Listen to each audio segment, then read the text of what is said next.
સાવલીમાં ફરી એકવાર દીપડાના આટાફેરા જોવા મળ્યા છે, જેને લઈને સમાચાર સામે આવી રહ્યા છે। તો હાલ અત્યારે વાત કરવામાં આવે તો સાવલીના કમલપુરા વિસ્તારમાં ની સીમમાં દીપડા જોવા મળ્યા છે। રાત્રિના સુમારે સીમમાં એક સાથે 2 દીપડા જોવા મળ્યા છે। તો ખેતરમાં ખોદકામ કરતા જેસીબીના ડ્રાઈવરે તેનો વિડીયો પણ ઉતાર્યો છે। સીમમાં 2 વિડીયોમાં જોઈ શકો છો કે સીમમાં 2 દીપડાઓ જોવા મળી રહ્યા છે। ગામના સરપંચ દ્વારા ફોરેસ્ટ તેમજ ધારાસભ્યને જાણ કરાઈ હતી। ગામની સીમમાં દીપડાના આટાફેરાને પગલે ગ્રામજનોમાં ભયનો માહોલ છવાયો છે। તો સાવલીના કમલપુરા ગામની સીમમાં દીપડા દેખાયા છે। ત્યાં જેસીબી પર કામ કરતા ડ્રાઈવરે વિડીયો ઉતાર્યો હતો। રાત્રિના સુમારે સીમમાં એક સાથે 2 દીપડા જોવા મળ્યા છે, જેના લીધે ત્યાંના સ્થાનિક લોકોમાં ભયનો માહોલ છવાયો છે। તો ગામના સરપંચ દ્વારા ફોરેસ્ટ તેમજ તો ધારાસભ્યને આની જાણ કરવામાં આવી છે કે ગામમાં સીમના વિસ્તારોમાં જ દીપડા દેખાઈ રહ્યા છે।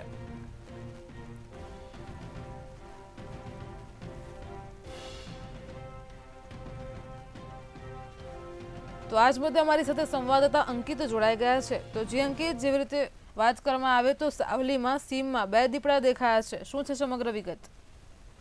જી મેં ચોક્કસપણે જણાવી દઈશ કે સાવલી પંથકમાં કમલપુરા ગામ છે, એની આજુબાજુ કોતરનો વિસ્તાર છે અને નદી પણ વહે છે।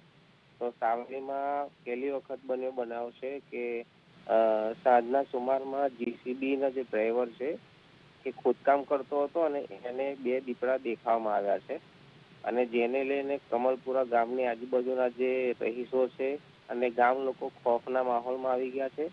અને જે દીપડો દેવામાં આવ્યો છે, જેને લઈને ગામમાં સમગ્ર બાજુ ભયનો માહોલ સર્જાયો છે અને ગામના સરપંચને તાબડતોડ જાણ કરવામાં આવી છે, ધારાસભ્યને પણ જાણ કરવામાં આવી છે અને ફોરેસ્ટ વિભાગને પણ જાણ કરવામાં આવી છે, જેને લઈને દીપડાને વહેલી તકે કબજે લઈ અને જે ગામ લોકોમાં જે ભયનો માહોલ છે એ દૂર થાય એ માટેની તજવીજ હાથ ધરવામાં આવી છે। જી, સમગ્ર માહિતી બદલ આભાર। તો જે રીતે અમારા સંવાદદાતાએ જણાવ્યું કે રાત્રિના સુમારે સીમમાં એક સાથે 2 દીપડા દેખાયા છે। હાલ તો સરપંચ દ્વારા ધારાસભ્યને જાણ કરવામાં આવી છે કે અગાઉના સમયમાં કોઈ અનિચ્છનીય ઘટના ન બને તે પહેલા જ વન વિભાગ કાર્યવાહી કરે તેવી લોકમાંગ ઉઠવા પામી છે।